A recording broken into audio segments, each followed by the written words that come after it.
Bom, gente, quem está acompanhando as nossas conversas aqui, sabe que estamos observando, aprendendo e tentando entender da melhor maneira possível o Evangelho de Lucas, segundo uma ótica que é a própria vontade de Lucas em escrever para Teófilo.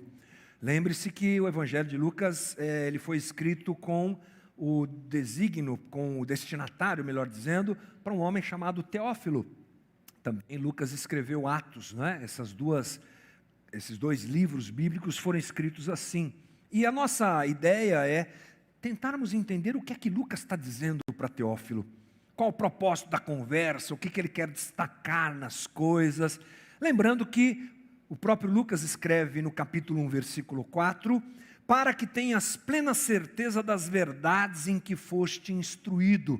Ou seja, Teófilo já era um cristão, já era alguém que conhecia o Evangelho, e Lucas faz uma incrível pesquisa para escrever e registrar toda a história de Jesus, não é, como nós temos aqui, para que Teófilo fosse acrescentado na sua fé, não é, na certeza daquilo que ele já havia aprendido. E a minha oração, aliás, não só minha, mas dos demais pastores da Casa da Rocha, porque essa é uma conversa que a gente elabora semanalmente juntos, a gente pensa, cada um vai para um canto, mas a gente pensa um pouquinho junto aqui, é que essas conversas acrescentem a tua fé, acrescentem a certeza daquilo que você já tem no teu coração a respeito da própria pessoa de Cristo. Então, vamos lá, sem mais delongas, vamos embora.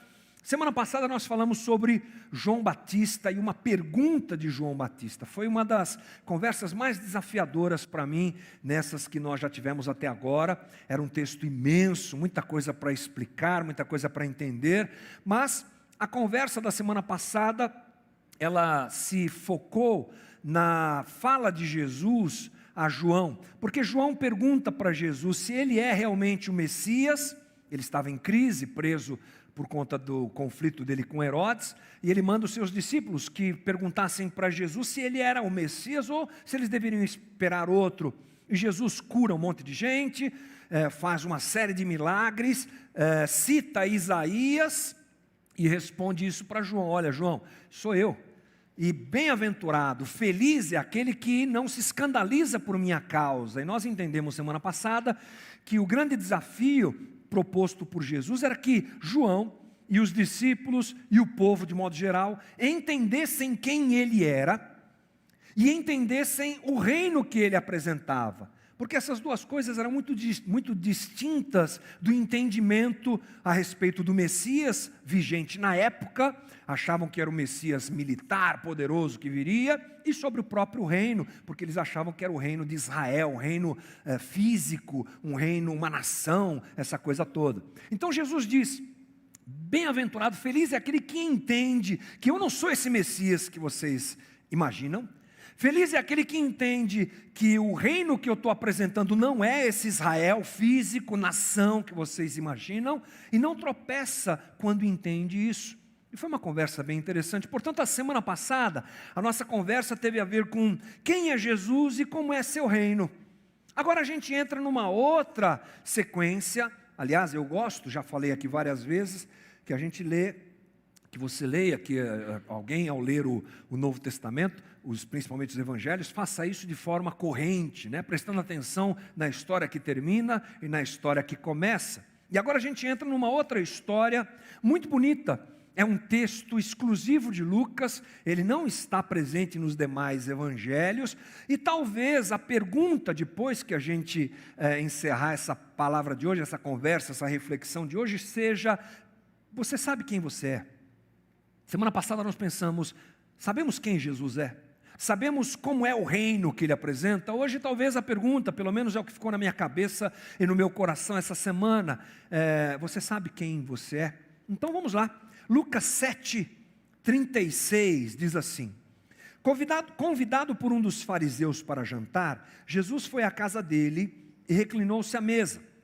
Ao saber que Jesus estava comendo na casa do fariseu, certa mulher daquela cidade, uma pecadora, trouxe um frasco de alabastro com perfume e se colocou atrás de Jesus a seus pés. Chorando, começou a molhar-lhe os pés com suas lágrimas. Depois os enxugou com seus cabelos, beijou-os e os ungiu com o perfume. Ao ver isso, o fariseu que o havia convidado disse a si mesmo: se este homem fosse profeta, saberia quem nele está tocando e que tipo de mulher é ela, uma pecadora. Então lhe disse Jesus: Simão, eu tenho algo a lhe dizer. Dize, mestre, disse ele. 2 homens deviam a certo credor. Um lhe devia 500 denários e o outro 50. Nenhum dos dois tinha com que lhe pagar. Por isso perdoou a dívida a ambos. Qual deles o amará mais? Simão respondeu: suponho que aquele a quem foi perdoada a dívida maior. Você julgou bem, disse Jesus. Em seguida virou-se para a mulher e disse a Simão: vê essa mulher? Entrei em sua casa, mas você não me deu água para lavar os pés. Ela, porém, molhou os meus pés com as suas lágrimas e os enxugou com os seus cabelos. Você não me saudou com um beijo, mas esta mulher, desde que entrei aqui, não parou de beijar os meus pés. Você não ungiu a minha cabeça com óleo, mas ela derramou perfume nos meus pés. Portanto, eu lhe digo, os muitos pecados dela lhe foram perdoados, pois ela amou muito. Mas aquele a quem pouco foi perdoado, pouco ama. Então Jesus disse a ela: seus pecados estão perdoados. Os outros convidados começaram a perguntar: quem é esse que até perdoa pecados? Jesus disse à mulher: sua fé a salvou, vá em paz. É uma linda história, né, gente? É uma história, a meu ver, bastante emocionante. Eu sei que aqui a gente tem que fazer as coisas muito rapidamente, mas a cena, a história, ela tem um quê de emoção muito forte. Eu imagino, por um lado, a mulher chorando aos pés de Jesus, o constrangimento daqueles homens, o repúdio do fariseu. É uma cena bem interessante. E ela é chamada por muitos estudiosos de resumo do Evangelho. Lucas gosta de fazer isso. Há várias passagens em Lucas, que você, ao observar essas passagens, percebe, Lucas parece que está condensando o Evangelho, apresentando os valores básicos, os pilares do Evangelho. Essa é uma história que nós podemos dizer que se constrói também dessa maneira. Mas eu quero construir primeiro com você a cena. A cena é um jantar, é óbvio, nós sabemos disso. Mas eu acho que existem aspectos culturais para a gente pescar, para a gente buscar aqui na nossa conversa, que podem nos ajudar a compreender melhor o que está acontecendo. Já visto o fato de nós estarmos há 2000 anos desse acontecimento e distintos por culturas muito distantes, não é? Então, o que é que nós podemos entender aqui? Quando alguém criava um jantar, ou oferecia, melhor dizendo, um jantar na sua casa, qual era a regra da etiqueta da época? Era que os convidados, eles deveriam ser recebidos pelo próprio anfitrião, junto com os seus serviçais. Quando um convidado chegava ali, o que é que tinha que acontecer? Primeiro, um beijo de boas-vindas. Isso era básico na relação anfitrião e convidado, o famoso ósculo santo, beijo santo, um beijo de recepção, de boas-vindas. Logo depois, os pés eram lavados, os pés do convidado deveriam ser lavados. Por quê? Obviamente, porque aquela região é uma região muito árida, com muita poeira. Não se engane, os judeus, e aqui nós estamos falando de uma cultura, obviamente, judaica, o fariseu e os seus amigos seguidores ortodoxos da lei, eles levavam ao pé da letra a questão da asepsia, a questão da pureza. Eles se purificavam várias e várias vezes por dia. Haviam estruturas de água para a água ser contida dentro da cidade, para que isso acontecesse. Nas casas haviam lugares para se armazenar a água, porque eles se lavavam muito, muito, muito, muito. Pode ter certeza que esses convidados chegavam limpos, muito bem asseados e limpos, com o seu cabelo, com a sua cabeça ungida com perfume. Isso era básico, mas eles vinham a pé, não tinha meia, não tinha tênis, que nem a gente hoje, tão tranquilo. então os pés se sujavam. Chegavam à casa do anfitrião, então tinham que ter os seus pés lavados, para que inclusive estivessem limpos para a refeição. Era parte até da própria religião de Israel. E depois, a unção com óleo. Para aqueles que quisessem, poderiam ser novamente ungidos com perfume para estarem muito bem preparados para o jantar. Outra coisa importante, as pessoas não se sentavam à mesa como nós hoje fazemos. Elas ficavam no chão, com almofadas, tapetes, era mais ou menos isso que acontecia. Todos eles debruçados frequentemente de barriga para baixo, apoiados no cotovelo. Imagine você fazer um jantar assim, é meio diferente demais para a gente, né? Mas era o que acontecia. Inclusive, o propósito disso também era manter os pés distante da comida. Essa coisa toda era prevista nesse jeito de se fazer um jantar. A ideia, inclusive, de exclusividade para ambientes como esse, não era muito grande. As portas da casa ficavam abertas, gente. Olha que coisa interessante. E às vezes um transeunte passava lá e ele achava legal e ele podia entrar dentro da casa. Era assim que as coisas aconteciam. A gente não pode fazer isso hoje, né? Aliás, as nossas casas são cheias de grade, essa coisa toda, não é a realidade deles. Mas eu acho isso fantástico, né? Culturalmente tão distante, tão distinto de nós, mas muito legal. Então, imagine. Essa cena compõe a mínima base que nós precisamos para entender de onde vem essa mulher. Ela vem do fato de as portas estarem abertas e ela poder entrar na casa, não é? Essa coisa de lavar os pés que é discutido aqui em algum momento. Por quê? Tudo isso são aspectos culturais que dão para a gente a base da história, fundamental para a gente entender o que está acontecendo. Não dá para pegar uma história dessa de 2000 anos e trazer a força para a nossa realidade, isso não existe. A história é uma história profunda, belíssima, mas de alguma forma simples. Nós temos 3 personagens básicos destacados por Lucas aqui: Jesus, o fariseu e a mulher pecadora. Você não tem muito o que falar sobre isso. Aliás, mas uma coisa boa para se lembrar é que Lucas, como eu disse, gosta de elaborar histórias com esse tipo de composição.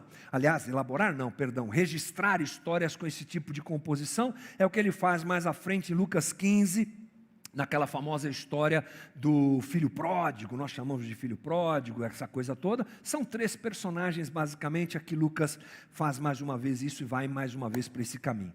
2 personagens estão diante de nós: o fariseu e a mulher. E me chama a atenção o fato deles ser tão antagônicos um ao outro. Eles são muito diferentes. Vamos pensar no fariseu. O fariseu é um homem influente, politicamente, religiosamente influente. Era um homem que trafegava dentro do poder religioso de Israel. Um guardador ortodoxo da lei, com certeza um homem poderoso, moralmente inquestionável. Toda a sociedade da época e da região olhava para esse homem, como olhava para outros fariseus, e puxa, como esse homem é correto. E eles gostavam mesmo de apresentar tudo isso. Bom, e um homem muito poderoso e rico. Provavelmente para dar um banquete como esse tinha que ser alguém rico naquele momento, naquela história, naquela cultura. Contrapondo-se a isso, a gente tem uma mulher que aparece no meio da narrativa e vai lá ungir, beijar e enxugar os pés de Jesus com seus próprios cabelos. Quem é essa mulher? O texto bíblico nos apresenta essa mulher como uma pecadora. Algumas outras versões a classificam, a apresentam como uma prostituta. Sim, essa era a condição dessa mulher. E isso já nos diz muito. Ser mulher naquela época já era um grande problema, por conta da opressão, por conta de todo o repúdio que a sociedade machista e patriarcal da época tinha com as mulheres. Se ainda vivemos esse tipo de dificuldade hoje, você imagina isso há 2000 anos atrás, naquele tipo de cultura. Ser mulher já era um desafio. Essa mulher era uma prostituta, provavelmente. Ou uma mulher moralmente questionável, que tinha relacionamentos com vários homens daquela aldeia, daquela região, daquela cidade. Nós não temos a plena certeza disso, mas é óbvio que o texto nos leva para essa situação. Ela era uma pecadora. Quando Lucas usa o termo pecador, Geralmente é sobre isso que ele está falando. Para não ser absoluto, eu estou usando o termo geralmente. Mas podemos até dizer que sim, ela era uma mulher com esse tipo de relacionamento, de prostituição e coisas do tipo. Ela era, obviamente, condenada pela sociedade e pela religião. Veja você a distância entre ela e o fariseu. Como eles são distantes, como esses dois personagens do texto se contrapõem. E eu quero avaliar com você, a partir do entendimento disso, como essas duas pessoas observavam Jesus. Quem era Jesus para o fariseu? Nós estamos construindo aqui, não é, um caminho que vai fazer a gente entender algumas coisas aqui. Então, preste atenção e se esforce nesse sentido. Quem era Jesus para o fariseu? Lembre-se, homem de moral ilibada, homem poderoso, homem assim, que todo mundo queria ser igual a ele. Era mais ou menos nessa vibe a vida desse homem. Como é que ele olha para Jesus? Lucas 7,39 diz assim: se esse homem fosse profeta, essa é a fala, aliás, não é a fala, mas é o pensamento desse homem fariseu a respeito de Jesus. Ele dava a chance de Jesus ser um profeta. Por isso ele chama Jesus para sua casa. Pode ser que ele seja um profeta. Quem sabe ele é um profeta. Estou sabendo aí das conversas dele, estou sabendo dos milagres que ele faz. Eu acho que esse homem é um profeta. Deixa eu chamar esse profeta para vir aqui em casa. Mas diante da relação que Jesus tem com a mulher pecadora, ele já desmonta essa ideia e na sua cabeça ele diz: se ele fosse profeta, ele saberia quem é ela. Portanto, ele pensava que Jesus, como um profeta, teria que ter um comportamento igual ao dele. E diante do tratamento que Jesus dá à mulher, a sua ideia a respeito de Jesus se desmonta. Não é profeta, não é Messias, não é nada disso, é isso que vai na cabeça dele. É interessante a gente se lembrar que esse homem faz parte, muito provavelmente, daquele grupo de gente citada na conversa da semana passada. Lá em Lucas 7,30, diz assim: mas os fariseus e os peritos da lei rejeitaram o propósito de Deus para eles, não sendo batizados por João. Nós vimos isso semana passada. Na narrativa daquela conversa entre Jesus e João, o texto nos esclarece que existiam muitos desses homens, fariseus, líderes, analistas da lei, intérpretes da lei, que rejeitaram Jesus. Eles não ouviram João Batista, não ouviram Jesus e o rejeitaram. Jesus, sendo quem ele é, os escandalizou. É aqui um exemplo claro disso. Esse homem esperava Jesus repreender aquela mulher, aquele homem esperava Jesus mandar aquela mulher embora, escorraçando aquela mulher, até porque não só o ato de ter chorado aos pés de Jesus e enxugado os seus pés com seus cabelos, mas só o fato de uma mulher tocar em um homem, muito mais em um rabi como Jesus, era altamente condenável pela lei de Israel. Mas Jesus, obviamente, todos sabemos, não a escorraça aquela mulher, mas a acolhe. E o fato de fazer isso mostra quem ele é. Ele é aquele que vem trazer amor, é aquele que vem acolher os rejeitados pela religião, e isso escandaliza esse homem. Qual era a visão desse homem fariseu sobre Jesus? Ele não é profeta nada, ele não é Messias coisa nenhuma, ele o rejeita. Qual a visão da mulher pecadora? Lucas 7,37. Ao saber que Jesus estava comendo na casa do fariseu, certa mulher daquela cidade, uma pecadora, trouxe um frasco de alabastro com perfume, se colocou atrás de Jesus a seus pés, chorando, começou a molhar-lhe os pés com suas lágrimas, depois os enxugou com os seus cabelos, beijou-os e os ungiu com perfume. Eu não sei você, mas é uma cena constrangedora. Imagine você em uma festa, junto com Jesus, vamos viajar um pouco aqui, e você vendo Jesus ali, junto com as outras pessoas, de repente aparece uma mulher você não sabe de onde vem. E ela vai ali aos pés de Jesus e faz essa cena. O choro devia ser copioso, a ponto de atrapalhar o banquete que estava sendo servido. Um constrangimento toma conta de todos os participantes, mas ela faz. Ela faz absolutamente certa de que era isso que tinha que fazer. Ela rompe os costumes da época. Por quê? Ela sabe quem é Jesus. Ela sabe quem estava ali. Ela sabe que aquele que estava ali podia perdoar seus pecados. Ela sabe que aquele que estava ali era aquele que ela tanto esperou. É aquele que não olha para ela com olhar julgador da religião, mas olha a ela a acolhendo mesmo em seu pecado e fragilidade, ele a perdoa. Essa é a ideia daquela mulher, tão distante da ideia do fariseu. Um acha que ele é um charlatão, o fariseu acha que Jesus não é ninguém, é um falso profeta.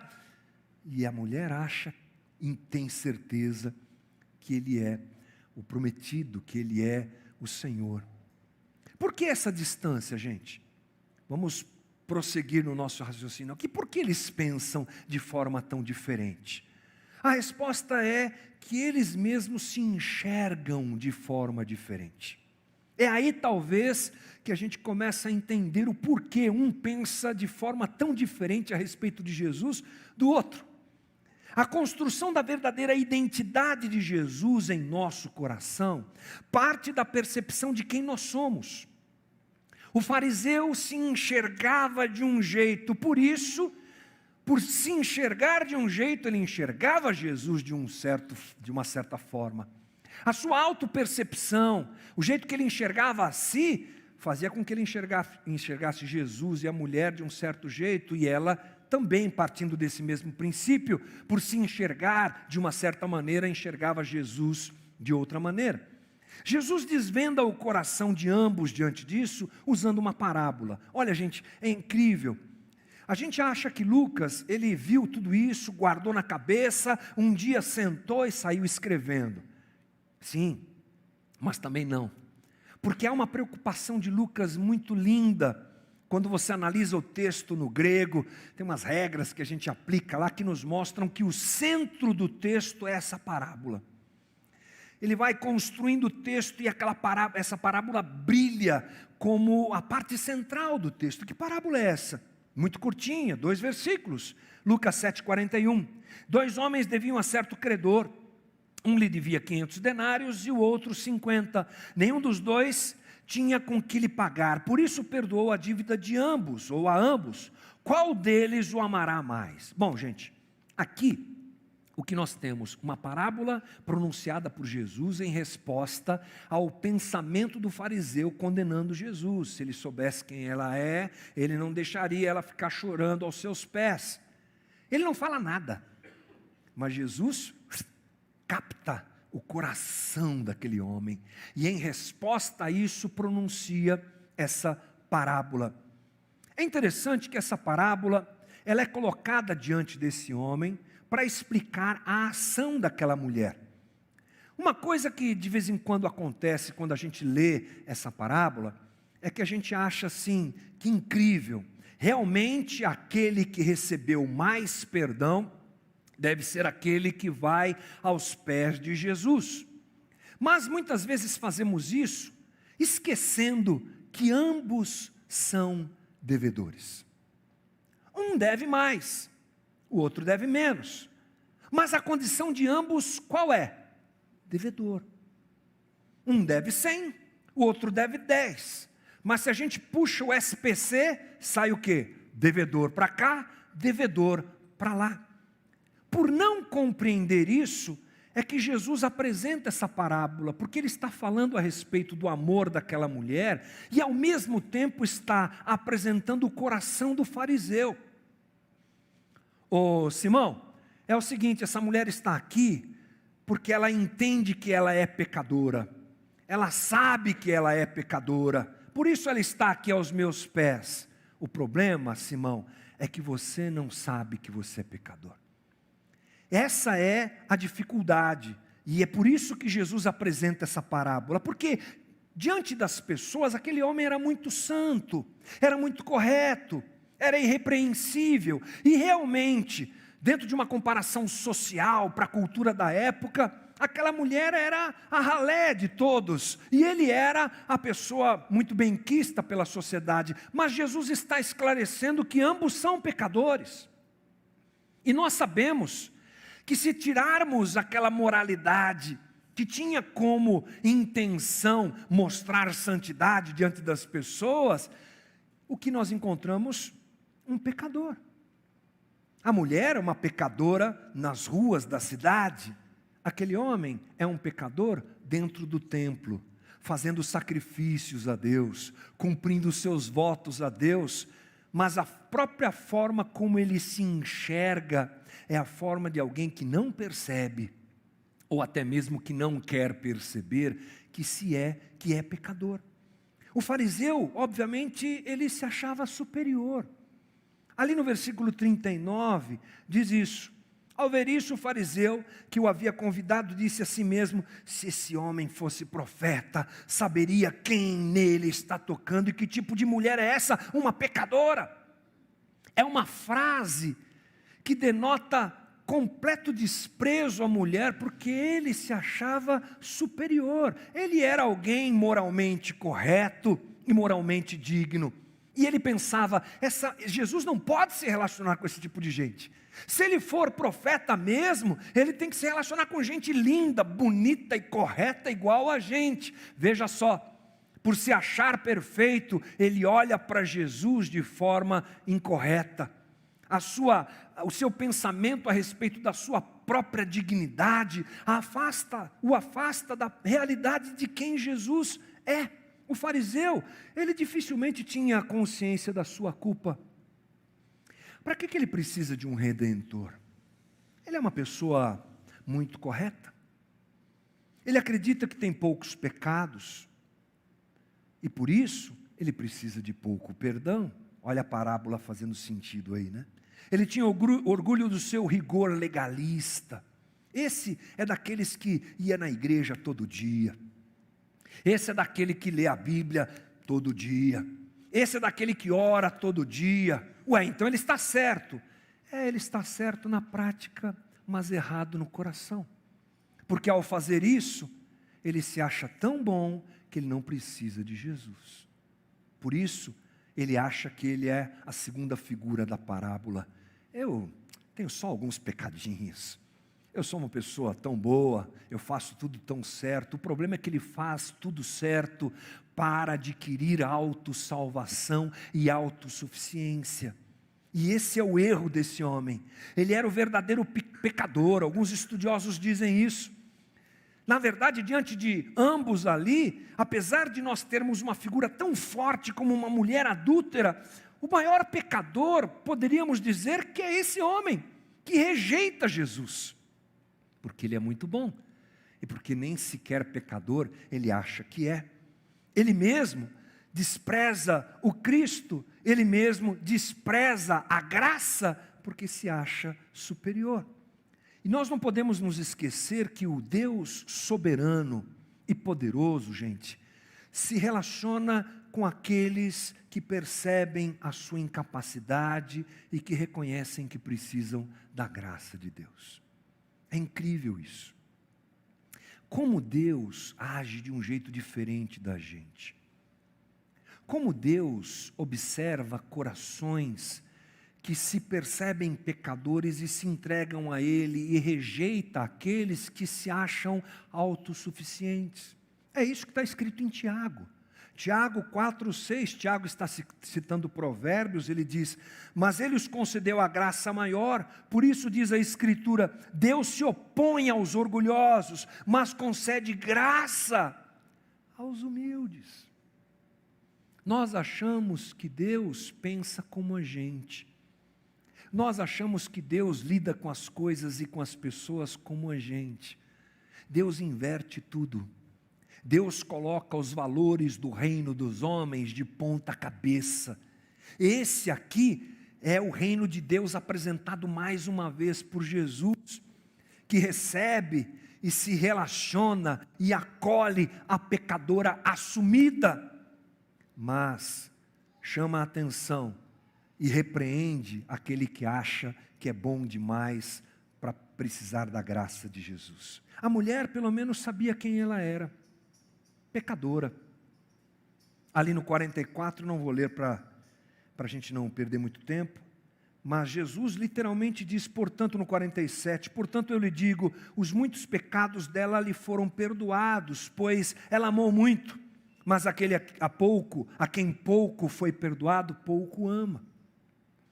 Ela assume a sua condição de pecadora, e ela acolhe o Cristo nessa condição. A mulher faz o que o fariseu, inclusive, deveria ter feito. Olha que coisa interessante. Eu disse para você no começo da nossa conversa que o anfitrião ficava na porta do jantar da residência, recebendo os convidados, lavando os pés, beijando primeiro, lavando os pés e depois banhando com unguento quem queria. E Jesus não recebe esse tratamento, porque é isso que ele denuncia na sua fala ao fariseu. Olha para essa mulher, olha o que ela está fazendo, ô Simão. Ela está fazendo o que você não fez, porque eu cheguei aqui e não fui recebido com um beijo. Eu cheguei aqui e os meus pés não foram lavados. Eu cheguei aqui e não me deram unguento para banhar os meus cabelos, mas olha o que ela está fazendo tudo o que você, por conta da sua arrogância, por conta da sua pretensa condição de ser santo e superior aos demais, não fez a mim, mas ela fez. Ao saber quem Jesus era, ao entender que Jesus poderia perdoá-la, ela acolhe o Cristo completamente. O entendimento de que era pecadora, agora perdoada, gera isso em seu coração e ela olha para Jesus a partir dessa ótica. O fariseu olha para Jesus como alguém que não precisa dele. Por isso ele acha que ele é um falso profeta ou coisa parecida. A mulher olha para Jesus a partir da sua consciência de pecadora, entregue aos pés de Jesus, curvada diante da possibilidade de ser perdoada e amada legitimamente, ela faz aqueles gestos tão significativos e constrangendo todos que estão ali, porque ela é a verdadeira pecadora que percebe a graça de Deus sobre a sua vida. A minha pergunta, portanto, para fechar nossa conversa hoje é: quem somos nós? E isso se dá, essa avaliação se dá no dia a dia, querido. Quem somos nós? Pecadores assumidos ou pretensos perfeitos? Fazemos as coisas de forma tão certinha, não faltamos em uma reunião da igreja, sempre damos esmolas, ajudamos os pobres. Perceba você, quero dizer de novo que não há erro nisso, é óbvio que não há erro nisso. O erro está no que motiva e movimenta o coração da gente. Aquele homem, por seguir as regras da lei, ipsis literi, no pé da letra, né? No pé da lei, estava lá ele cumprindo todas as normas e todas as regras da sua religião. Ele não precisa de Deus. E esse é o problema do moralmente superior. Ele não precisa de Deus. Ele é muito bom, ele é muito perfeito, ele é muito correto. Já a pecadora, ela se percebe inválida. Ela sabe quem ela é. Não tem desculpa, não tem máscara, não tem hipocrisia. É alguém que assume realmente quem é. E se há uma coisa que precisa acontecer com a gente, para a gente identificar Jesus adequadamente, é esse princípio de reconhecimento a respeito do nosso pecado. Coisa que nos desafia no momento histórico em que estamos, onde a gente ouve muito: você é incrível, você é demais, Deus é com você, você vai vencer tudo, você é o máximo. E nós deveríamos ouvir mais: você é pecador. Nós deveríamos ter menos cultos de vitória na igreja e mais culto de derrota. Vem para cá, pecador, vem se ajoelhar diante de Jesus, vem reconhecer que você não vale nada, mas que a graça do Senhor te alcançou. Vem reconhecer que você não sabe nada, não pode nada, e que nada do que você tem pode resolver a questão existencial da sua vida. Mas Ele graciosamente vai àquela cruz e faz essa obra por nós. Que hoje a minha oração é que no dia a dia a gente se perceba os sinais de superioridade que muitas vezes nós damos. Perceba sinais de que você se acha superior aos outros. Cuidado com isso, irmão. Lucas já disse, nós já pensamos juntos aqui sobre aquela ideia de olharmos mais para o cisco do irmão, que está no olho do irmão, do que a trave que está no nosso. Isso é coisa que a gente gosta de fazer. É o caso desse homem. Ele é bom para acusar, ele é bom para questionar a moral daquela mulher, sendo que ele mesmo não se enxerga como é, pecador carente da graça de Deus. A minha oração é para que nós olhemos mais para nós mesmos e menos para os demais, numa avaliação própria constante, e que aquilo que está escondido no nosso coração seja apresentado a Jesus. É lindo o fato dessa mulher se escancarar diante do Cristo. Hoje é um bom dia para a gente fazer isso. Olha diante do que nós estamos, da mesa. Já já a gente vai celebrar a ceia. Paulo diz assim: examine-se, pois, o homem a si mesmo, e assim coma do pão e tome do cálice. A mesa é um momento de nós nos debruçarmos diante do nosso próprio pecado, do nosso próprio mal, examinando o nosso próprio coração e recorrendo ao perdão divino que está sempre disposto e possível a nós. A mesa, a cruz, o sangue, a morte de Jesus deve sempre nos constranger e nos fazer lembrar algo muito sério: somos pecadores. Perdoados? Sim, mas somos pecadores. Pecadores, perdoados e alcançados pela graça do Senhor. Que isso traga a nós a condição de amarmos Jesus profundamente, e assim começarmos a viver uma vida moralmente correta, não para ser aceito ou reconhecido ou superior aos outros, mas porque amamos Jesus. E se amamos Jesus porque Ele nos perdoou, viveremos como Jesus quer que a gente viva. E que Deus nos abençoe em nome de Jesus. Vamos orar? Feche os teus olhos comigo, por favor. Querido Jesus, junto com meus irmãos aqui, eu coloco a nossa vida na Tua presença, pedindo ao Senhor que observe o nosso coração.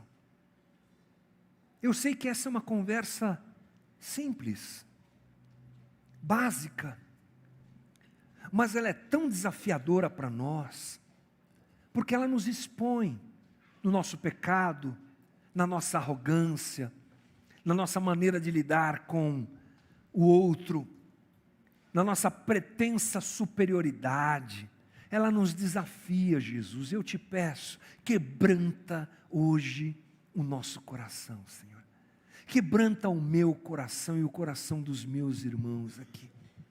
Coloca para longe de nós, Senhor, a possibilidade de nos tornarmos experts da religião, julgadores, superiores, Coloca para longe de nós, Senhor, a ideia de que, por sermos bons, nem precisamos de Ti, Senhor. Tudo isso é muito sutil, tudo isso é muito escondido dentro do nosso coração, mas é o que frequentemente acontece. Por isso, nos ajuda, te peço, Senhor.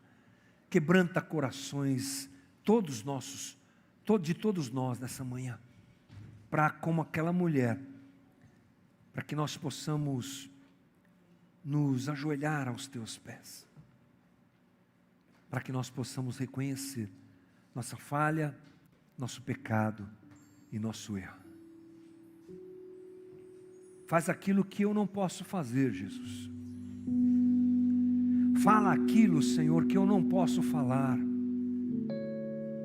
Visita corações aqui nessa manhã, Senhor. Quem nos assiste também na transmissão. Que todos nós, como comunidade, nos quebrantemos diante do nosso claro pecado, da nossa clara situação pecaminosa, e abracemos a Ti como aquele que nos aceita e nos recebe para transformar a nossa vida, perdoar os nossos pecados. Em nome de Jesus, Senhor.